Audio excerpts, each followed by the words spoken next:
2009 में जो इंसान ने मुमरा में शिवसेना को गाली देके चुन के आया था 2009 में, आप समझ सकते कौन वो चुन के आया था।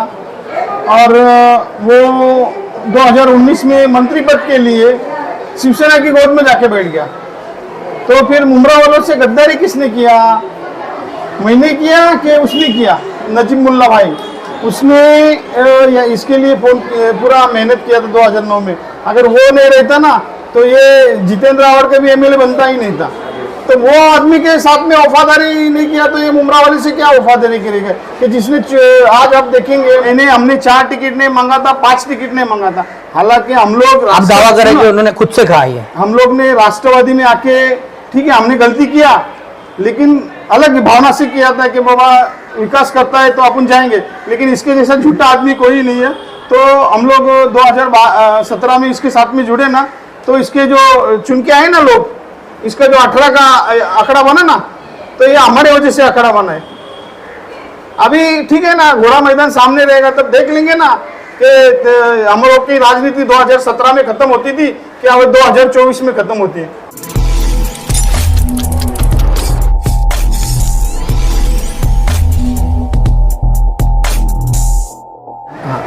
सर, जिस तरह से महाराष्ट्र की राजनीतिक उथल पुथल और उसके बाद में मुंबई शहर में उसका असर देखा जाना, फिर आपका एक वक्तव्य सामने आता है, आप एक इंटरव्यू में ये दावा करते हैं कि मुंबई शहर के राष्ट्रवादी कांग्रेस पार्टी के कई नगर सेवक और कार्यकर्ता वो आपके संपर्क में हैं, जिसके बाद में एक तरह से आरोप प्रत्यारोप आपके बारे में भी कुछ कहा जाता है, आपको गद्दार कहा जाता है और इस तरह की कई बातें चलती हैं। तो आपने जो दावा किया था उसकी क्या सच्चाई है और किस तरह से आप इस चीज़ को देखते हैं?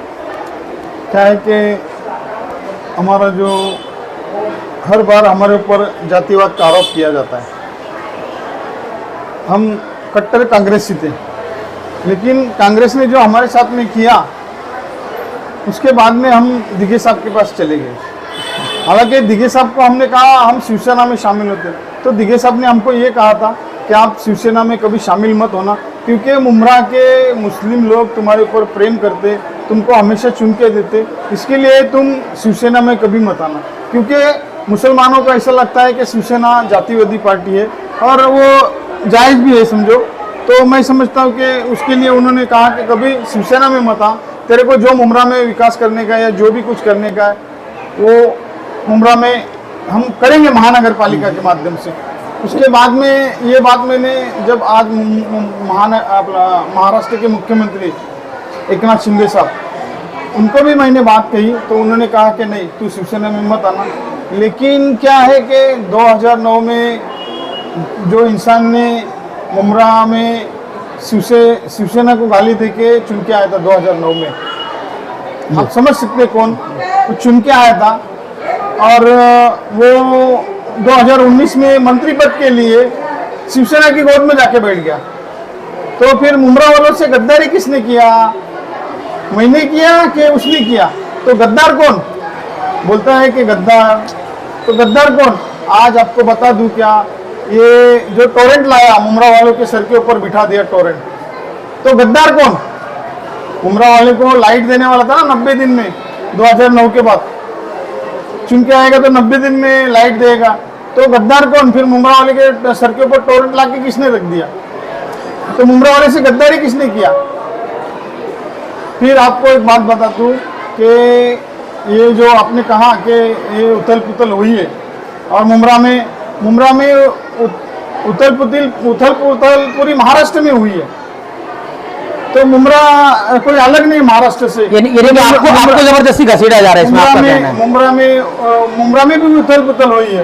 वो जो है ना यहाँ का एमएलए, उसके पैर के नीचे की जमीन खिसक चुकी है, क्योंकि उसके लिए जो आदमी खड़ा था 24 घंटा, उसके लिए यहाँ पर 2009 में दिन रात किया था एनसीपी का ही है नजीब मुल्ला भाई, उसने इसके लिए पूरा मेहनत किया था 2009 में। अगर वो नहीं रहता ना तो ये जितेंद्र रावत का भी एमएलए बनता ही नहीं था। तो वो आदमी के साथ में वफादारी नहीं किया तो ये मुमरा वाले से क्या वफादारी करेगा कि जिसने आज आप देखेंगे मुमरा में जो 2009 में उसके साथ में जो लोग जुड़े हुए थे, कौन लोग हैं मेरे को बताओ। आज मुमरा थाना में उसको चप्पल से मारा जाता है, उसके बैनर के ऊपर कालिक पोती जाती है। मुमरा में जरा भी कुछ होता है, कुछ भी आवर के खिलाफ कुछ भी होता है तो मुमरा में इतना धरना प्रदर्शन, दुनियादारी, ये कर वो कर, मगजमारी होता है। आज इतना थाना में हुआ, नजीमुल्ला के कार्यकर्ताओं ने, राष्ट्रवादी के कार्यकर्ता ने, अजीत दादा के कार्यकर्ताओं ने इतना सब किया। यहाँ मुमरा में उसका क्या कुछ किसी ने विरोध किया? मुमरा वाले खामोश है, मुमरा वाले इंतजार में है कि घड़ी की निशानी किसके तरफ जाती है।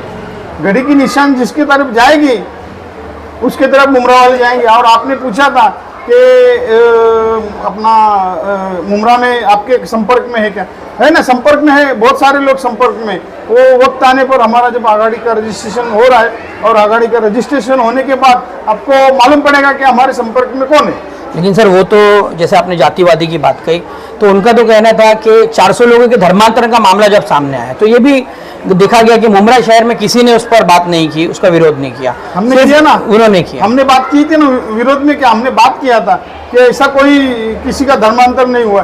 कोई भी अगर एक मुमरा में अगर कोई भी घर के बाजू में अगर धर्मांतर होता है तो बाजू में मालूम पड़ता है कि इसने धर्मांतर किया है। सोशल मीडिया का दौर, सोशल मीडिया के माध्यम से ये तुरंत बाजू वाले को मालूम पड़ता है ना कि इसने धर्मांतर किया है। तो ये सब ऐसा कुछ भी नहीं हुआ था और हमने उसके बारे में बात किए थे, हमने बोले थे ये बात कि ऐसा मुमरा में कुछ भी नहीं हुआ है। लेकिन जिस तरह से अभी ये बातें सारी चल रही है, आपको आपके आरोप आप पर लगाए जा रहे हैं कि आपने जातिवाद किया, तो किस बात को लेकर वो जातिवाद को आरोप लगा रहे हैं? अभी वो 2012 में जो नजीमुल्ला विधानसभा अपना महापौर के लिए खड़े थे, तो नजीमुल्ला ने 2009 में हमारे खिलाफ काम किया। हाँ, तो कुछ विरोध हुआ था वहाँ पर। तो 2009 में उन्होंने हमारे खिलाफ काम किया था। तो 2012 में हम उनको काहे को महापौर बनाएंगे। वो अगर हमको एमएलए नहीं बना सकते, बनाने के लिए हमारे विरोध में काम कर सकते। तो 2012 में हमने उनके विरोध में गए तो हमने जातिवादी नहीं किया। हमारी मिसेस ने 92 में नईम खान साहब मुमरा के जब मेयर बन गए थे तो उनको वोट डाल दिया था, अपक्ष होने के बावजूद भी। अभी ये बातें चल रही है, दो बातें सुनने में आ रही है। राजन किने साहब विधानसभा का चुनाव लड़ेंगे या नजीब मुल्ला, दोनों में से किसको माना जाए? अभी क्या है कि आपको एक बात बता दूं, अजीत दादा सरकार में है, एनडीए में है, और एनडीए में ऐसा है कि अभी अजीत दादा और एकनाथ शिंदे ये दो यहाँ के ये जो कॉन्स्टिट्यूंसी कलवा मुमरा, ये कॉन्स्टिट्यूंसी में अगर ये किसको जाता है कि जैसे कि एकनाथ शिंदे साहब के गठ में जाता है शिवसेना को, या फिर राष्ट्रवादी गठ घड़ी को जाता है, तो उसके बाद में ही वो डिसाइड होएगा। ये जो युति का मामला होएगा, एनडीए का मामला होएगा, उसमें जो बातचीत होंगी किसको देने का, ये तो उसके बाद में ही ठहराया जाएगा कि किसको देने का है वो। लेकिन आपको लगता है कि जो एनडीए का ये अलायंस है, जो बीजेपी से अलायंस हुआ है अजित पवार गुट का, उसको मुमरा की आवाम उसको मानेगी, उसको तस्लीम करेगी? क्योंकि बीजेपी को लेकर तो यहाँ पे हमेशा से एक नेगेटिव थिंकिंग ही रही है आवाम की। अभी आपने 2012 से जो पूरा राम कहानी जो इसने बताया छगन भुजबल साहब ने कि 2012 में बिन शर्त पार्टी जाहिर किया था, किसने? शरद पवार साहब ने, और उसमें जितेंद्र आव्हाड की भी सही थी। लेकिन वो हर बीजेपी के साथ में कुछ भी करेगा ना तो उधर थाना तक सीमित रखता है, उमरा में आने ही नहीं देता है, वो छुपा के रखता है, छुपा रुस्तम है ना वो, इसके लिए। तो कुछ बीजेपी की जो बातें है ना, वो उसको अगर निधि लगेगा, उसको टोरेंट अगर इधर लाने का है तो वो फडणवीस साहब को मिलेगा, उसको निधि लाने का होगा तो फडणवीस साहब को मिलेगा, तब उनको बीजेपी अच्छी लगती है। ये तो क्षेत्रीय लड़ाई हो गई, थाना कलवा मुमरा इस इलाके की लड़ाई। हाँ। लेकिन इसमें एक जो 86 ईयर्स के 86 साल के बुजुर्ग है शरद पवार, आपको नहीं लगता उनके साथ काफ़ी गलत हुआ? ये उनके साथ ये नहीं होना चाहिए था, जिस तरह से पार्टी टूटी। और यही विधायक जितेंद्र आव्हाड भी बात कर रहे हैं कि इस उम्र में राजनीति को प्यारा समझा गया रिश्तों से ज़्यादा। क्या मालूम है क्या राजनीति किसको बोला जाता है? किसको बोला जाता है कि अपना शेख अपना देख वाला हिसाब रहता है। अभी जब 2009 में जितेंद्र आव्हाड ने शिवसेना को गाली देके चुन के आया, बराबर, तो 2019 में जाके वो शिवसेना की गोद में मंत्री पद के लिए बैठ गया। तो वो क्यों बैठ गया? मतलब मौके के हिसाब से यहाँ शेख अपनी देख, सही बात है। ये क्या है, आज की राजनीति है, मौका परस्त राजनीति है। कोई पब्लिक के या जनहित में कोई राजनीति आजकल कर नहीं रहा है, सब शेख अपना देख वाला हिसाब है, बाकी कुछ नहीं है। जी, तो इस ताल्लुक से मुमरा शहर के आवाम के लिए आपका क्या संदेश है? उमरा शहर के आवाम को मैं एक ही कहना चाहूँगा, आप दिमाग से काम लीजिए। आपके जो हित में काम करेगा या आपके जो काम में आ सके, ऐसे आदमी को ही आप चुन के दे दीजिए, मैं यही कहूँगा। एक और बात उन्होंने कही थी कि 2017 में उनके करीबी लोग उनको मना कर रहे थे कि इस परिवार को टिकट ना दिया जाए, फिर भी मैंने 4 लोगों को टिकट दिया और वो जीत कर भी आए। वो गलती हो गई उनसे। वो बात बताता हूँ आपको कि वो 4 टिकट नहीं दिया था उसने। ये हम लोग ने जो 2012 में जो नजीब मुल्ला को इलेक्शन में सपोर्ट नहीं करने की वजह से हमने सोचा कि 2017 में नजीब मुल्ला को अगर कुछ बेनिफिट मिल सकता है अपने से, तो नजीब मुल्ला साहब को हमने बात किया था कि हम लोग आपके साथ में जुड़ना चाहते हैं। तो नजीब मुल्ला बोले कितना टिकट मांगता है, तो मैंने बोला 5 मांगता है। तो बोलते 5 नहीं 4 देंगे। तो बोले एक हमको इसको देने का बालाजी काकड़े को। तो बोले ठीक है। फिर बाद में बोले वो हमारी एक सिटिंग कॉर्पोरेटर गोटे, तो मैं बोला 3 पे कंफर्म हो गया। फिर बाद में इलेक्शन के दिन जितेंद्र आवाड़ 1:30 बजे फ़ोन करता है, बोले राजन मेरे को कोई भी हाल में अनीता का फॉर्म 26 में भरना मांगता है, क्योंकि विशु को टिकट दे रहा था तो विशु ने नहीं लिया। तो 26 में 2017 में उसने 26 में अनीता का फॉर्म कोई भी हाल में भरना मांगता है। मैं 2-1.5 घंटे में मगजमारी करके, 1.25 घंटे में मगजमारी करके 2:45-3 बजे मैं फॉर्म सबमिट किया और उसको बोल दिया कि फॉर्म सबमिट किया। हमने 4 टिकट नहीं मांगा था, 5 टिकट नहीं मांगा था। हालांकि हम लोग आप दावा करें कि उन्होंने खुद से कहा है, हम लोग ने राष्ट्रवादी में आके ठीक है हमने गलती किया, लेकिन अलग भावना से किया था कि बाबा विकास करता है तो अपन जाएंगे, लेकिन इसके जैसा झूठा आदमी कोई नहीं है। तो हम लोग 2017 में इसके साथ में जुड़े ना, तो इसके जो चुन के आए ना लोग, इसका जो 18 का आंकड़ा बना ना, तो ये हमारे वजह से आंकड़ा बना है।